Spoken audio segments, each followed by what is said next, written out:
You're listening to the Clean Comedy Podcast with your host, James Creviston.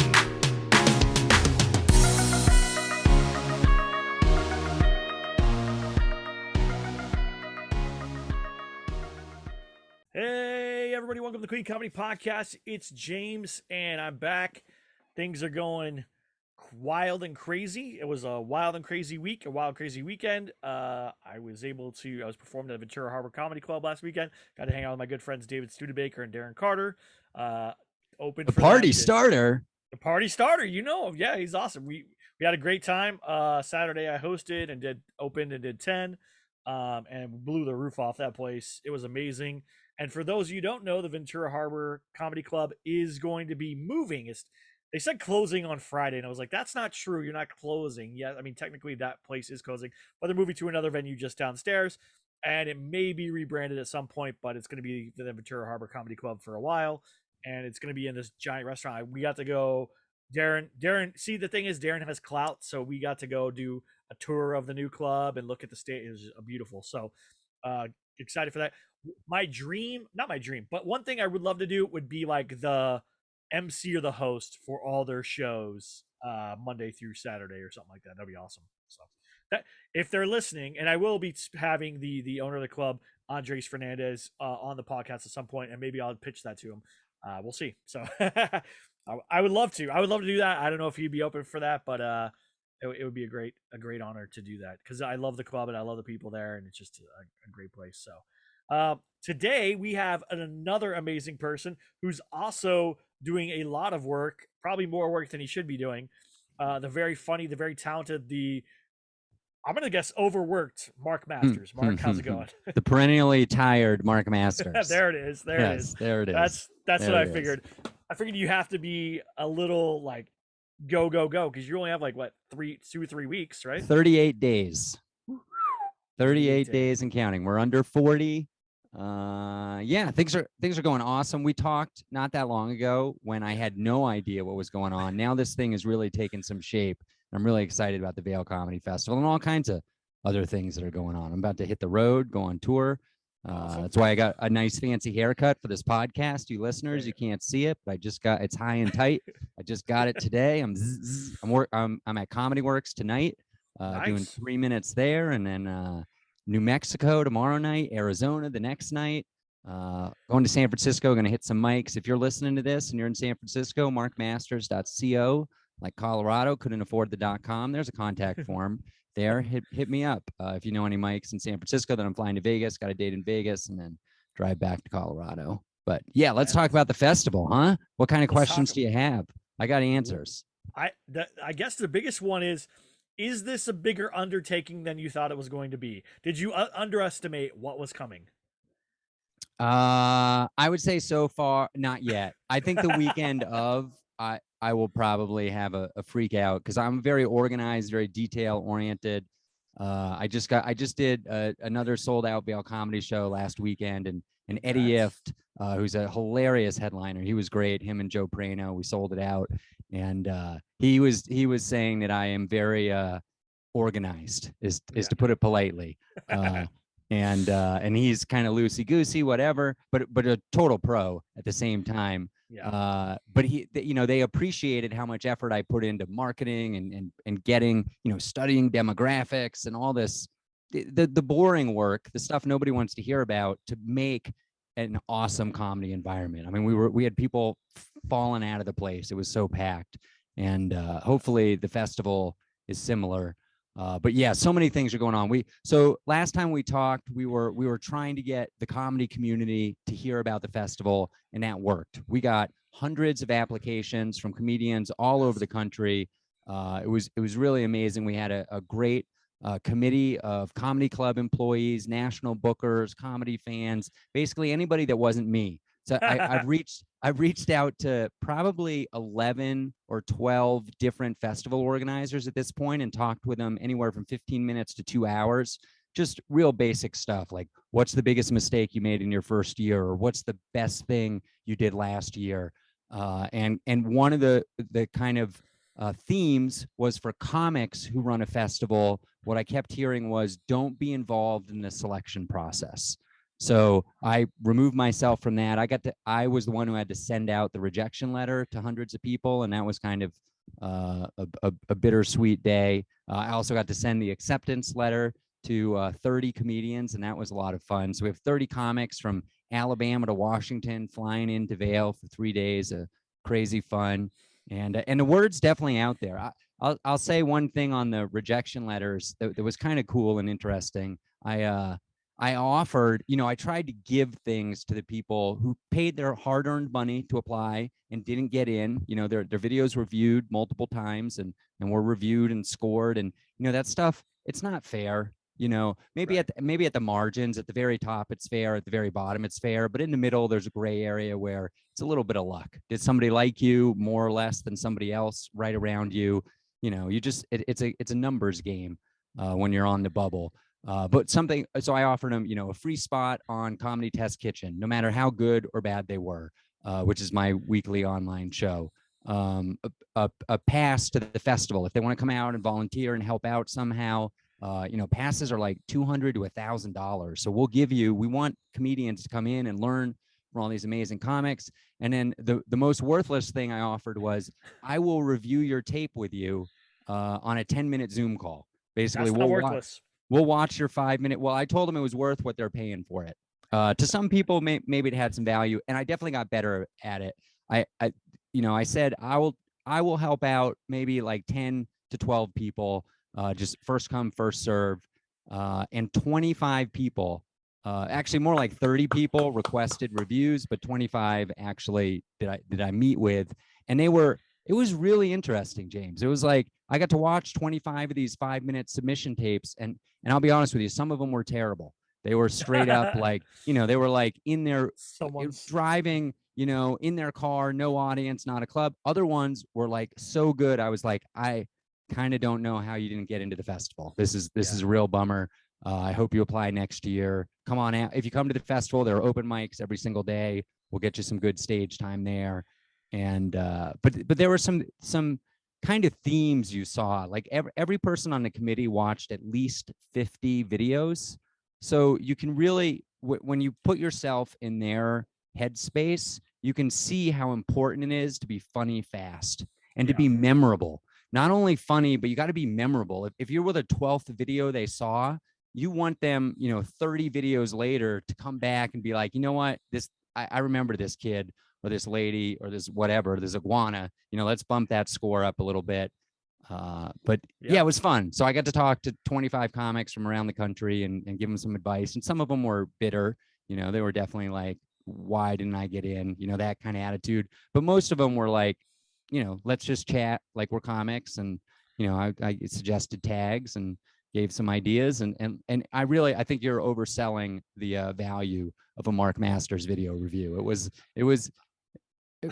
okay. It was okay. For 10 minutes, you probably got something good out of it. And I had a couple people follow up later, like, hey, really appreciated your advice. Here's my latest tape. Hopefully it fixed A, B, and C, which Yeah. I love that. Some people will send me stuff too, and I'll watch it. I'll say, "Hey, it's a good tag right here." And you started. It sounded like you started down this road and you stopped yourself. But this would have been great if you would have done X, Y, Z. And then they'll try to be like, "That worked. That was so much better. It made this." Or, "Hey, you could drop that first line of blah blah blah and just go straight into the joke, and you're gonna get the laughs faster." Which is funny because I don't take my advice on one joke that I have that is like a long intro joke, and I know it's a long intro joke. And David Studebaker this weekend in the green room with me was like, "Hey, I love that joke. Everyone loves that joke. You're not getting to it fast enough. Let's punch that up." So we sat in the green room, punched up two different jokes that day. So it was awesome, and I was like, "Yeah, okay." And it that's was also cool. a joke that the World Series of Comedy set all had a problem with, saying you're not getting to it fast enough. But it's a funny joke. You're not getting to the last fast enough. And I was like, all right. So David and I talked about that, and he was like, yeah, you need to fix this. So we did it. But those things are helpful. And then I also have done consulting for comedians and stuff. And sometimes they don't like what you say. They don't like it where you're like, hey, that joke, everyone does that joke. It's not, Yeah. it's not unique. You need to be unique. Be Yeah. yourself. Talk to me about you. And then when Yep. they start telling you things about themselves, and I'm writing stuff down and I'm going, say that, say that, say Yeah. that, say that. You know, they're like, well, I don't want to talk about myself. Then you're not. Then you're never gonna be. You're not gonna break through because if you sound like everyone else and you talk like everyone else, you're everyone else. You know. Yeah. Yeah. It's very hard to differentiate. I would say like top three bits of advice, have a professional tape. And it's so hard. Like I know Yeah. I have friends who are way ahead of me, like 8, 12 years in, and they still don't have an awesome 5-minute tape they're super proud of. Because the one time they had a really good opportunity with like a marquee comedy club behind them and a high quality recording, somebody like spilled a beer 3 minutes in and it derailed their set. And there it is. That was their Yep. one opportunity in like a whole year to record that perfect 5-minute set. So make sure it's high quality. The sound is good, like the camera isn't You're not jittering, like. and make it like first impressions count. When the person reviewing your tape looks at it in the first second, they can tell if you're in your car or if you're on a booked show at a good quality, you know, place with a paying audience, and that's a big spectrum, and you're not going to get that in your first 6 months of comedy, and that's fine. Like don't stress out about that. Just it's a long road, and so that's one. Have a high quality tape. Number two, be original. Whether you know it or not, and I certainly suffer from this. Sometimes my jokes sound like everybody else's jokes. It's exactly what you just said. You got to be creative and different, and then Yep. third, be memorable. So like the first reaction matters and the last reaction. Like, am I excited about what I just saw? And just remember that the people reviewing these tapes see so many tapes, just so many. You gotta stand out somehow. Yep. I Oh. agree, 100%. Um, what has been the hardest besides the rejection letters and all that stuff? What's been the hardest part of setting all this up? What's the big hurdle that has like maybe stopped you a few times or made you try to be like, oh, am I? Is this really worth it? Or like, what's the big thing that's because there's always I, one thing that makes you feel like, Yeah, I think the hardest thing has been venues. So the idea is that the festival will be like a walking thing, and Vail sells itself. It's one of the best places on earth to visit. It's a destination ski resort in the summer. It's a gorgeous place to vacation. It's just an awesome place to be. The Vail Village it's very small. It looks European. It's cool. It's great. And so we have one kind of center venue. That's the Bridge Street Bar in the Vail Village. It's steps from Gondola One, the main gondola in Vail, Colorado. And we couldn't be happier with it. It's a basement. It's got low ceilings. It's got everything Mark Masters loves about a comedy room, including definite fire hazard when it's super packed. That's what makes a good comedy environment. But there are a lot of other awesome places. Like we're talking to a cowboy hat store, which is like super unique, and a snow sports museum with like snowboards all over the wall, and upscale retail store, which you wouldn't expect. Lululemon is another one that we're talking to about possibly having a show inside a Lululemon, a sushi store, a boot fitting store. The problem is, as you know, all across America, this isn't a comedy thing. Staffing is just a yep, huge problem, and yep, nobody wants to talk to me 3 months ahead of time about locking down and making assurances about stuff when they're just trying to survive the next hour. Like yeah, Mindy didn't show up for her shift again, and we don't know if Bill's coming in today because his kid's been sick, and we got 100 people during the lunch rush. Like, we can't talk to you, dude. And I'm totally sympathetic to that. I come from a service industry background, and I've been very relaxed. The mountain closes May 1st. After May 1st, I mean, this gives me a panic attack. We don't have our venues on lockdown yet, and we're 38 days away. But I have some faith that things are going to work out eventually. yeah. Um, That's awesome. So I expect a Mark Masters book about running a comedy festival after this. I expect like the same style book that you wrote about your first year comedy being the first year of a festival, things that you learned, things that were great, things that yeah, I think it will be a chapter in the next book. There'll definitely be a sequel, I think, to Not Good yep. Yet. If I don't quit comedy before before the book I comes out, I think there'll probably be 3 books by the time before I quit comedy. But right. we'll see. It'll be a nice long arc. And but maybe, who knows, maybe I'll make it, maybe I won't. But the festival has been really cool. The venues have been super challenging. We had a theater that was excited to work with us, and then they scheduled some construction that overlapped with our event. So maybe next year, that's what we hear a lot. Maybe not this year, but next year for sure, we'll definitely help out. So Yeah, everybody's struggling. I am feeling yeah. it on all sides. Same thing. What's funny is you mentioned books. You ever heard the book like All I Ever Learned and Needed to Learn in Life I Learned in Kindergarten or something like that? I think it's what it's called. No, but that sounds pretty good. It's a good book. It's like all I really needed to know I learned in kindergarten. So I Okay. was thinking of like making a book like all I ever needed to learn about comedy I learned at open mics, and then it's just like Oh, nice. silly advice from open mics and just stuff like that. So that I mean, I that's what your book. I mean, yes, it was stories about you doing it, but it was a lot of like lessons learned from these situations and stuff. And I feel like you're taking on a big thing that most comedians would go, I don't want any part of that. Like producing a show is tough enough. Producing a entire you know thing is just no thank you. Yeah, my philosophy is you always have to be failing in some way or you're not getting better. I mean, that's the open mic thing. In the Yeah, beginning, you're so scared to get on stage and you're not gonna crush. No, even industry professionals bomb at open mics. Nobody's yeah, paying attention. It's like the hardest thing to do, but it makes you better. It's those reps that make you better. And the comedy show, it's still an enormous amount of work. And I'm very proud of what we've done with Vail Comedy Show. VailComedyShow.com, by the way. Check out future dates, plan a vacation to Vail, help us keep this 8-month sellout streak alive. But I figured out how to do it. Even though it's a lot of work, I know how to do it. It's kind of old hat at this point.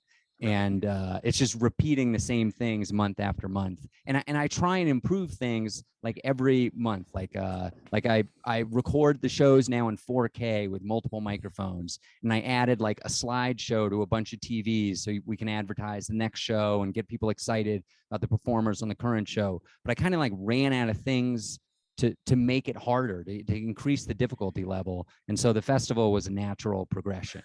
How do I do 15 shows over 3 days and not want to kill myself?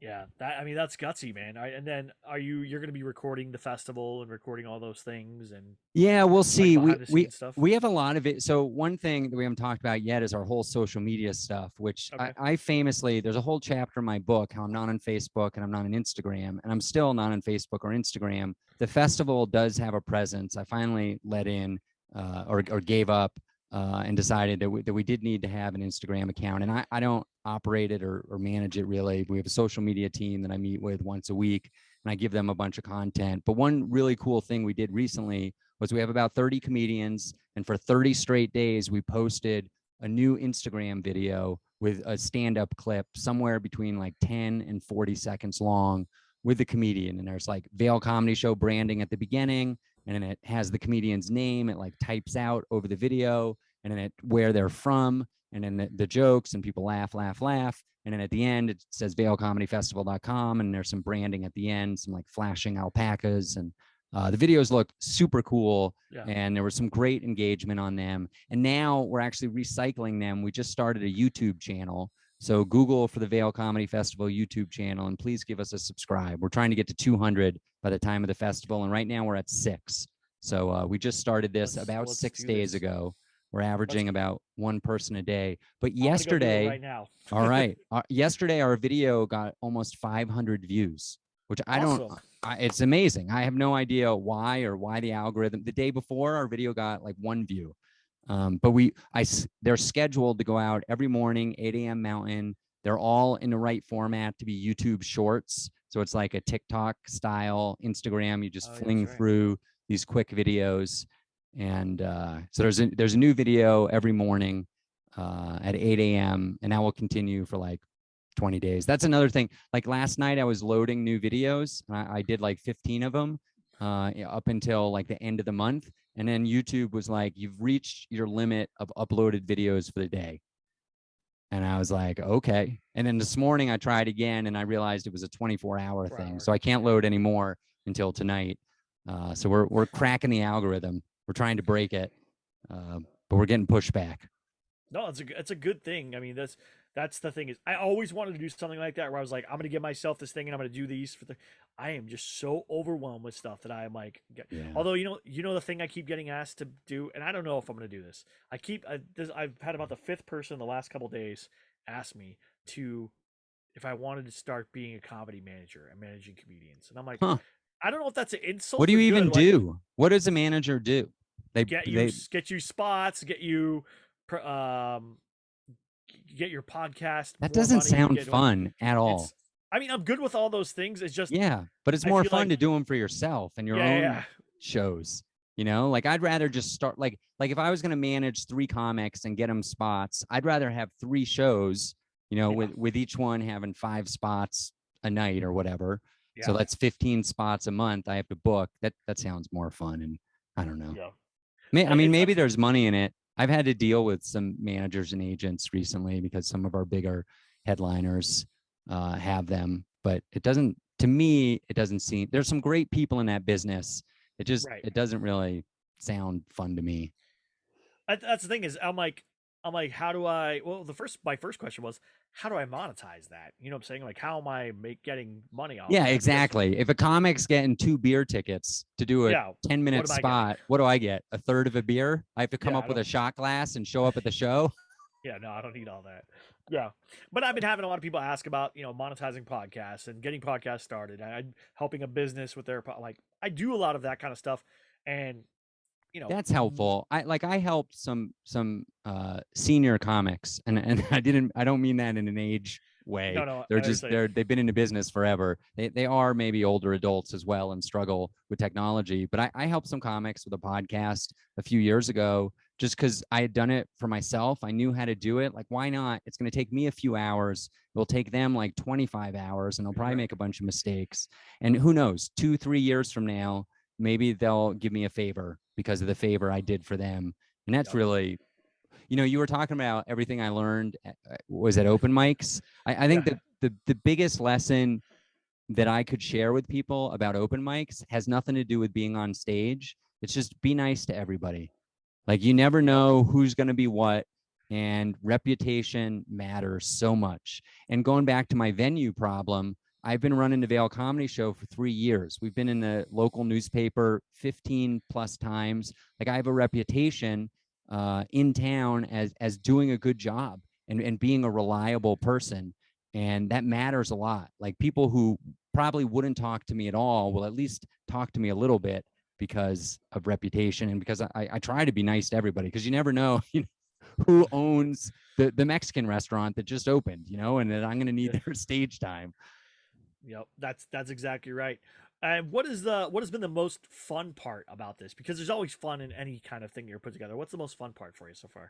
I think one of the coolest things was we just this week we redid our website and we announced all like after we did all those Instagram videos, we were ready to go public with all the comedians, and now there's this like huge wall of avatar badges of comedians, and you can see like where they're from and their name, and that's like I think it's really cool and exciting at vailcomedyfestival.com if you want to play along at home and you can scroll through and I'm doing it right now. yeah, you can Let's go see look all at the this. I want to names. see. And so that's really like that makes it feel real. And I'm so Oh, that's grateful so to cool. all these comedians who are, we're paying for their lodging. We're trying to make it as easy as possible. It's the festival game is I go to festivals myself, they're expensive. Like Yeah. they cost money, they take dollars out of your pocket. There's a lot of opportunity, a lot of ways to take advantage of being at a festival, but on the other side they're very expensive, and so we're trying to make that as easy as possible on people. But we understand it's not easy to get to Vail from Washington or Alabama or New York City. Yeah, It's well, a I was just say long. you have a lot from New York, which is Yeah, yeah, we're very popular in New York City. In fact, we got the most festival submissions. We got more festival submissions from Brooklyn, New York than Denver, Colorado, which which I hope will fix itself next year because everybody will hear how much fun it is, and we'll get a lot of people from Colorado applying.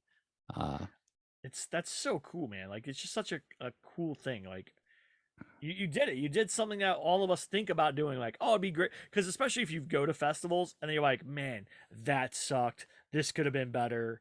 I don't like that they did this thing, blah blah blah. You come up with a lot of stuff that you're like, if I did it, I would do it X Y Z, and then you Right. just kind of brush it off, right? You go, I'm never gonna do that. Yeah. But you took those same examples, the same lessons, and said, no, I'm gonna do Yeah, X I'm Y more Z. glass half full though. I went to festivals and was like, I love this about the festival, this other festival, I love this and this. So I want all these things at my festival. Like I'm working really hard. If you're listening to this and you own a pizza shop in Vail, Colorado, we are still trying to lock down our official pizza sponsor.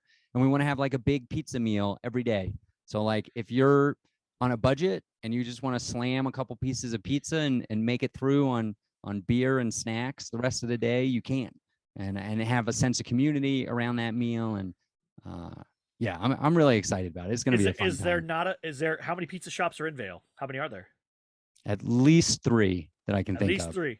Well, Yeah, then those three, someone needs to step up and become the I official. know. Have you I know. you We're reached we're out to them and talking stuff? we're talking to two out of the three right now. The third gave me the look, dude. I'm just trying to survive the lunch rush right now, and I Yeah, said totally understand. I'll be back after May 1st when things are quieter. Once the ski mountain closes, I'll come back.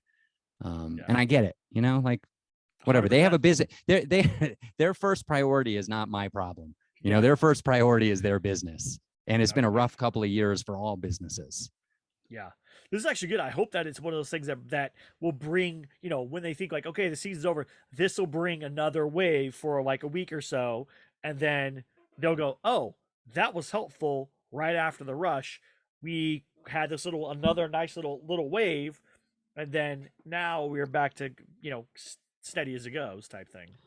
Yeah, I don't know if the first year will be like a huge uh, importer of business to the town of Vale. I'd like to think that, but I think my plans are like 3, 5, 10 years. 3 years, 3 through 5. I mean, we could. I would not be shocked if people like planned, to fly into Colorado and have a vacation and spend a few days in Vale at the comedy festival because last year on Instagram they saw all these amazing comedians. One of the really cool things, I haven't figured out how to market this yet, but there are going to be a lot of small shows. Like the Right. retail store that I mentioned before. There, it's like maybe we'll get like 40 people in there, and a comic on the stage, and we'll have some lighting and good sound, and just do a pop-up show, and you're going to be like right next to comics that are on Comedy Central or will be on Comedy Central in a year or two. And I think that's going to be really exciting. When you like the other day, we had the Vail Comedy Show. We had a bachelor party at the show. Very well behaved. Good luck to Tyler, the groom. They drank their faces off, but they were very well behaved. They were really good comedy show attendees, and I loved them. And we went out drinking afterwards, all the comics. And at the second bar, there was the bachelor party, and so they got to hang out with the comics all over again, the people that they got to see on stage. And so it's a fun, unique experience. And hopefully Now, the photos and videos tell that story so that people will come in droves in the future years. you know how like Sundance and Slam Dance and those other things you get like film commissions. Is there any kind of arts commission or anything that will help you with this like that? Well, I will say this: we do accept nonprofit gifts. Okay. I also have a joke about my own comedy career that I'm one of the best non-profitable businesses my accountant has ever seen. I'm very good at being non-profitable. But the, Yeah. the festival had, this is one thing that I learned from one of those chats with a festival organizer. They said, even if you're a for-profit entity, there's a wrapper, there's a complicated thing. You got to apply for it. You have to be like arts, cultural related. And I'm very good at paperwork. I'm like in old school when there was that like fraternity trying to spin Yeah. up, and they were like, they're very good at paperwork. I'm good at paperwork. Eddie Ift is right. I'm detail oriented. And so I applied and got approval so people can send $10 or $1,000 and get an official letter and write off that gift to the festival, Nice. which is great. Yeah, really exciting. By the way, I've never heard of slam dance. Is that a real thing? Yeah, it's Sounds it's like violent. another no, it's another comedy festival like Sundance. I'm pretty Oh, sure I'm right. okay. It sounds like a WWE event. It does. It sounds awesome, actually. So that Slam Dance is held also in Park City, and it's Okay. so Sundance is there, and then Slam Dance is I think It's not like poetry slam. Like I don't know. It's a we're film gonna we're gonna festival. snap and oh, it's a film festival. Okay. Yeah, because I'm pretty sure Sundance is in. like August and Slam Dance is in like Okay. February, something like that. It's like one of those Okay. two summers. Fun. So yeah, I mean I pay attention to film festivals. That's one thing I eventually want to Sure. do. Oh, I'll tell you another fun thing that happened. Oh You yeah, you, you yeah, asked you asked me what's one of the coolest things that happened or most fun things. So we have volunteers, and and we're still accepting help. If you want to help with social media, if you want to write blog posts, if you want to come out and check people's tickets, like in person or remote, we have all kinds of volunteer stuff. I some guy reached out to me and said, "Hey, I'd like to help," and I set up a video chat so I could cross train him on these things that we needed done. And within the first few minutes, he just drops that he's a former NFL player. He played for 8 years in the NFL. This guy, and I had no idea. It was really cool. that's I was awesome. I was very impressed. So And is we had he's doing working the door and throwing out people is what you're saying. well, if he comes to the festival, which he says he plans to, so he should be at the festival. And we might even put him on like a panel, like a That'd be awesome. celebrity. He's been in People magazine and stuff like that. So that's Awesome. kind of cool. That the Sundance idea, you mentioning Sundance made me remember that because we'd like to have famous people wandering around, Yeah. and that doesn't hurt to have a former NFL player. Not at all. Not at all. So what can people do to get ready for this? What other things are open to them? I know you can't submit anymore, but Can't submit anymore. they can buy Uh, tickets, they can buy like what Yeah, can they do? if you're a comic listening to this and you want to come to the festival, we will have open mics Friday, Saturday, and Sunday, May Right. 27th, 28th, and 29th of 2022. So you can get on stage. It will probably be in a coffee shop, but I don't know if you've been to a festival open mic. They're actually awesome. Yeah. Because especially in a place like Vail, like if it was in a big metropolis, like a city, you get all kinds of riffraff. But up in Vail, there aren't any local comics. So you're going to get people who are there for the festival, Right. So these are comics who probably got, like I did Snow Jam Comedy Festival in January in South Dakota. And I did an open mic, and it was the best open mic I've ever been to. It was 25 killers in a row because all 25 people had been accepted into the festival, Right. and it was just great, and everybody wanted. And the other part of that is I hadn't seen the other 24 people perform. There was one guy from Denver who I'd seen before, but mostly I was paying attention to the whole thing. You know how you go to an open mic and like the same person gets up on stage, you've seen them do this Frontier Airlines joke 6 times before, like it's not going to change, and you kind of like tune out and focus on your own material.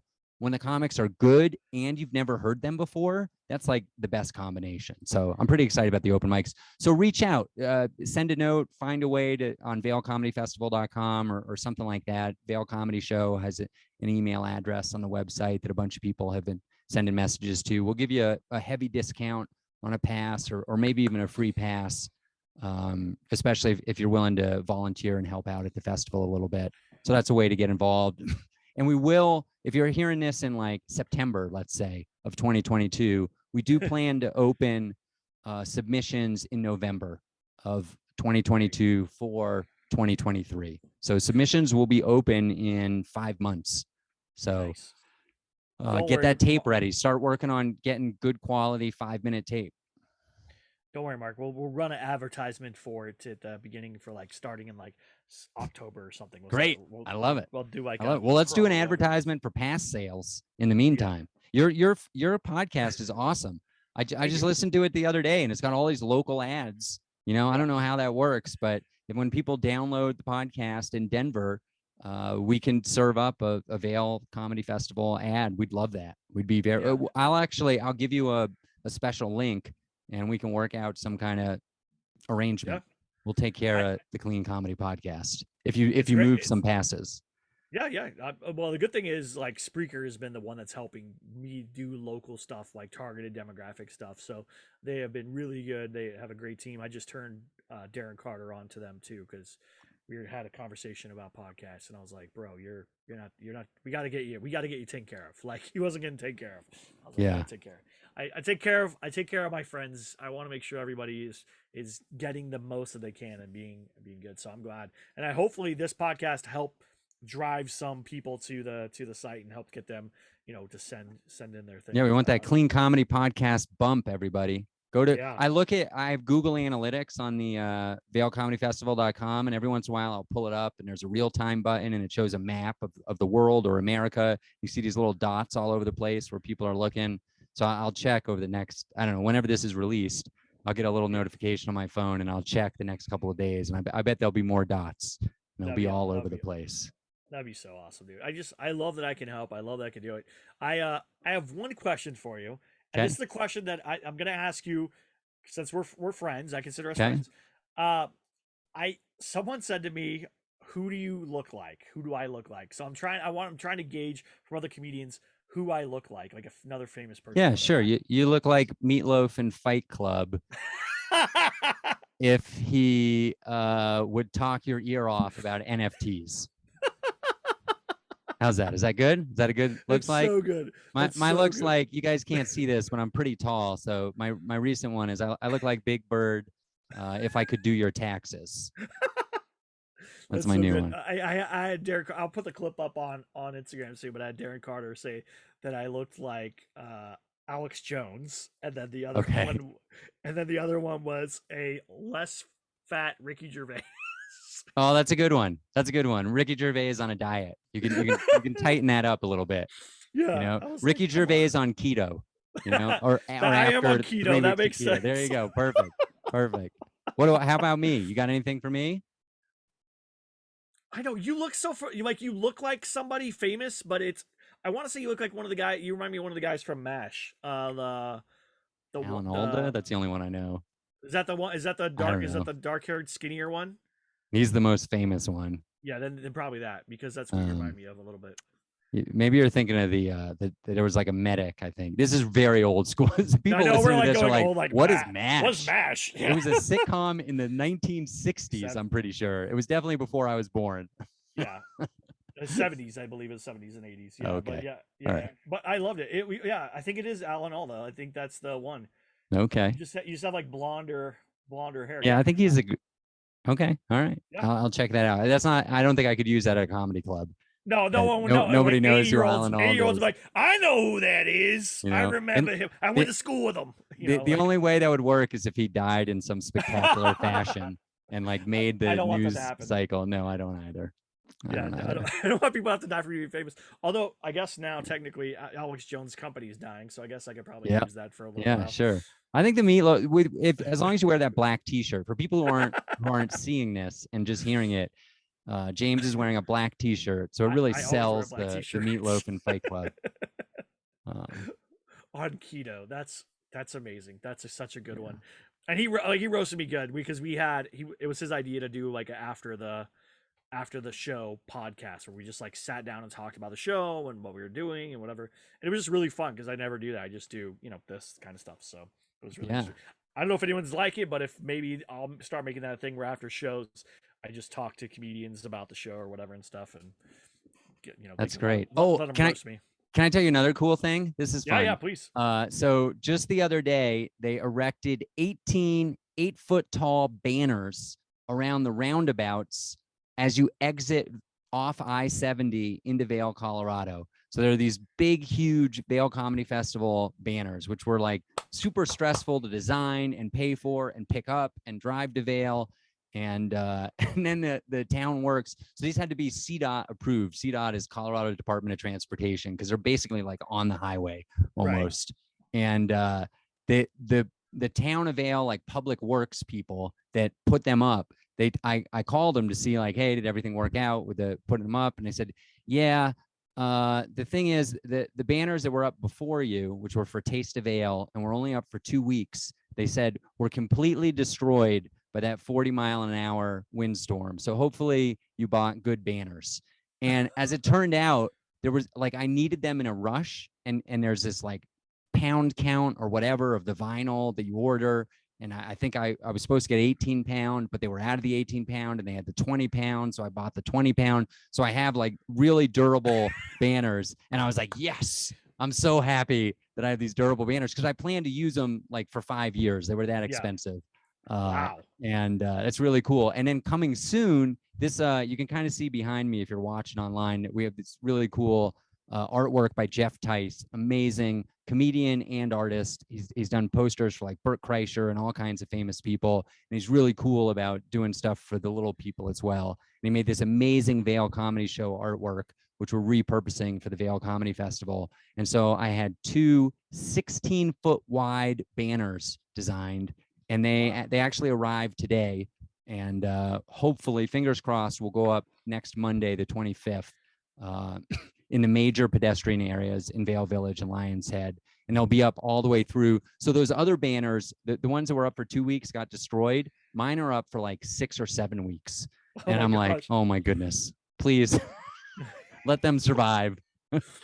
Yeah. Oh man. That was pretty exciting. And who knew that? I definitely did not know that was going to be a thing I was doing, talking to the Colorado Department of Transportation about signage, 3 months ago. I had no idea that was going to be a thing, which is why, James, one last time, my theme is find a way that you can fail. Okay. Do something that pushes you to an extreme so that you'll make mistakes, that it's difficult and you're learning new things, and you'll come out better for it. I like that. Yeah. I'm gonna do that. I'm gonna find something to fail at this week. I'm gonna make that my goal. I appreciate that, Mark. Nice. So VailComedyFestival.com.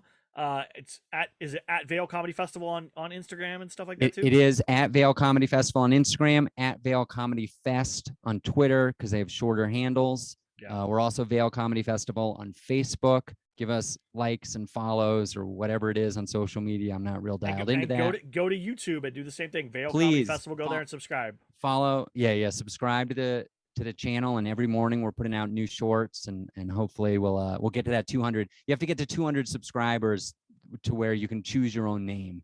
So that's how I got that. Okay. Yeah. I'm at like 454. Okay, awesome. But subscribe to the Clean Comedy Podcast if you're watching this on YouTube. But definitely subscribe to Vail Comedy Festival YouTube. But the way to get passes or to tell anybody that if they like the mountains and they like to laugh, with 30 plus comedians from all over the country coming into Vail, it's going to be a hoot. It's going to be a ton of fun. VailComedyFestival.com is where you find all that.